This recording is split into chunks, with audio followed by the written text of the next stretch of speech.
Hi, Tim Larsen here with another comic book illustration subject for you to explore.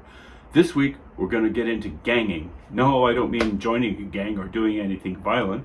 I mean the technique of working on your comic book in medium-sized chunks of 6 to 8 pages at a time. Before we get started, let me introduce myself. I'm Tim Larsen, co-writer, illustrator, and comic book artist of Mayfield 8, a 6-part adult-level story telling about the heavy-level danger surrounding a 17-year-old fry cook who gets mixed up with biker gangs, drug dealers, and a sadistic state trooper. Parts 1 through 4 are on sale on my store site with the links down below in the notes. Set in the 1970s, Mayfield 8 is sure to delight any one of you who are into that raw, grindhouse level of action. Now on to our subject, ganging pages. One of the biggest problems facing a creative team, or even one individual, is in keeping harmony just right, in maintaining the flow of your comic book from one page to the next. To address that problem, you can work on your pages as a set, instead of completing one page at a time from start to finish. The advantages are many. I have 8 pages here. The ink can be wet, and instead of waiting for it to dry, I can move on to the next page and get back to the previous page when I'm ready. In the penciling and lettering phase, I'm able to spot compositional problems, change camera angles, accentuate certain aspects here and there based on what the other pages look like. Coloring and flatting are easier too, especially when you're trying to keep the color matching from scene to scene, avoiding any jarring changes. Instead of taping down the board, I make 4 little pockets snipped out of corners of ordinary mailing envelopes. That way I can switch out pages easily.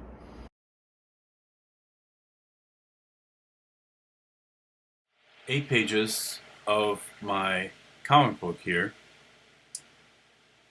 and I have open page 7. What I'm going to do is combine pages 7 through 14 using a Photoshop tool called Canvas Size. And what I want to do with the first one here is to create room on the right side and on the bottom side for the other pages. So you go to Canvas Size and you move the little diagram here to the upper left and you choose percentages. So we're going to add 300% on the right and 100% on the bottom. And if it worked, then right, okay, now we can kind of visualize this. You can kind of see there's room for 3 pages on the right and a whole row of 4 pages on the bottom. And before anything else happens, it's important to save this as something else so that you're not accidentally making permanent changes. I'm going to call this page 7 through 14. I'll save. I previously created this one, so it's okay, I can replace it now. All right. Now I go to the window for page 8. That would be the next one up. And on this one, I want to add on the left side of it, on my canvas, 100%, and on the bottom, 100%. So we go through the same process here. Move the starting area in the upper right corner, the upper right this time, 100%. There we go, 100%, 100%. And then we'll zoom out. Here's my new sized document.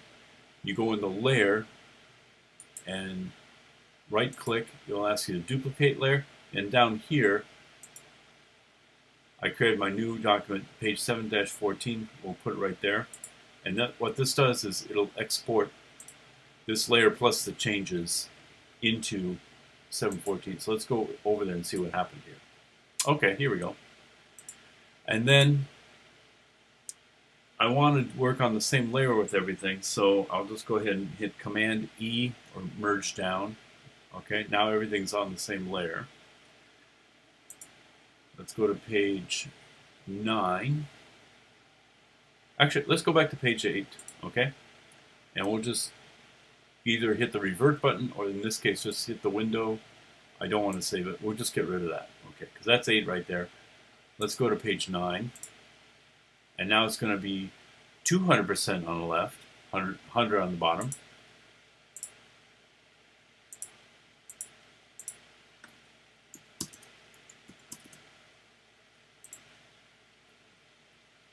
Okay.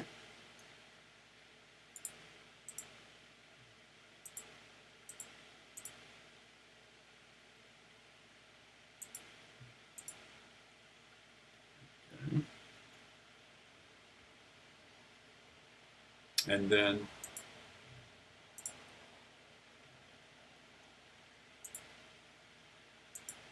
page 10, same idea. It's going to be 300% on the left.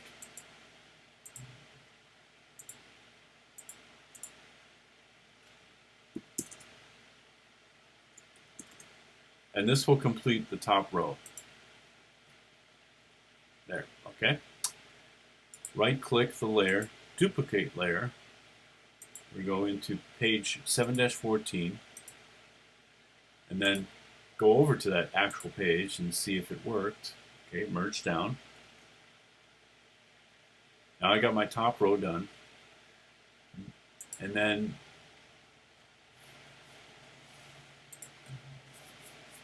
let's close this document and not save the changes we made. So the next page would be page 11. And now here the idea is just the opposite. We're going to still do the canvas size, and we're going to start in the lower left corner. And here we just simply have to add to the height 100% and nothing else. Okay, you see that? Now when I duplicate this and put it over to that multi-page document, it's going to be tucked in underneath. And again, I'll merge down. And if you work with the percentages, things should fall into place without anything coming out of alignment. And then let's keep on going here and just finish it up. Here's page 12. This will have an extra 100% on the left, 100% on the top, okay? Which means now we go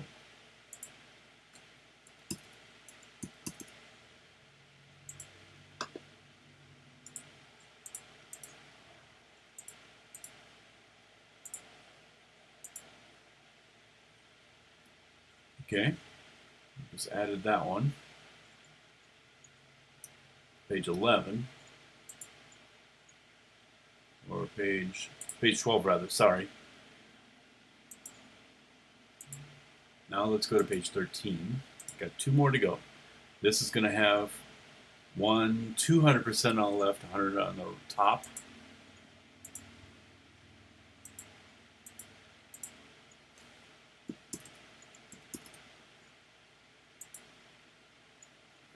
Zoom out again. Okay. Right click, duplicate layer, go into page 7-14, and then merge down. Now we have one last one left. Well, let's close page 13 and not save what we're doing. Go to page 14, and now finally, oops, I hit the icon, and that's not correct. You right click the layer. Okay. Oh, I got ahead of myself here. Let's cancel it. I forgot to do the canvas size part. Sorry about that. Okay. So lower right corner, the width will be 300%, and the height will be 100%. Okay. Zooming out, and you can see how, you know, the new size of my document here will fit in with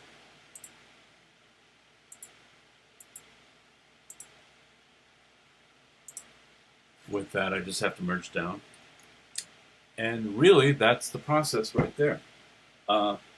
There are different aspects, different layers, different documents that I create for the sake of coloring, for the sake of flatting.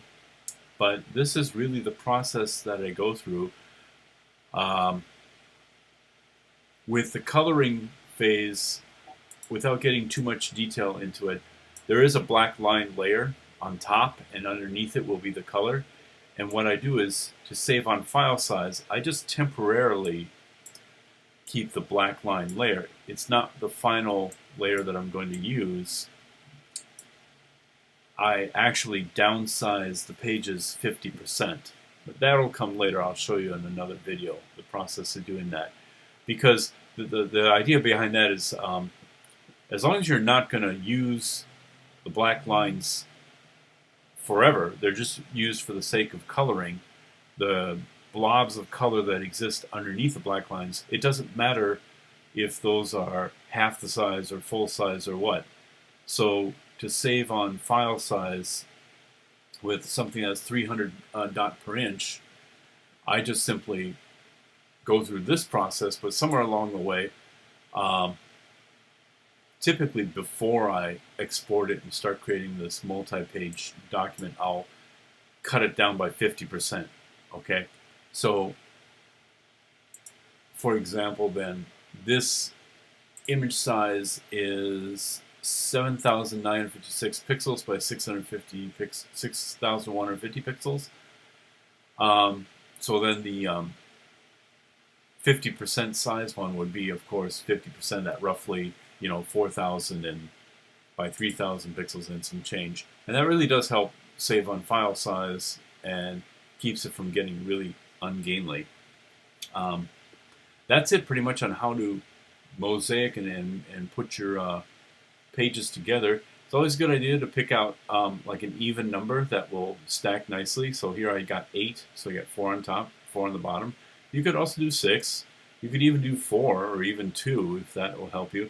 But the ultimate reason why I gang pages together is to speed up the process. Like if I were to color, say, this man's face, right? And I got the right color. The lighting is the same, pretty much. He's not walking into shadow. We haven't gone to nighttime. So I'll have that color and just color, go around. Where is he? Where is he? Where is he? Go around. And just go around and start coloring. The sky is a good example too. There's a lot of panels here with the sky in the background. Maybe that'll be the first thing I color, just to kind of get the sky in there.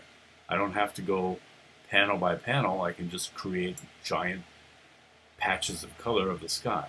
And again, I'm going to go into further detail about fast processes of doing just that.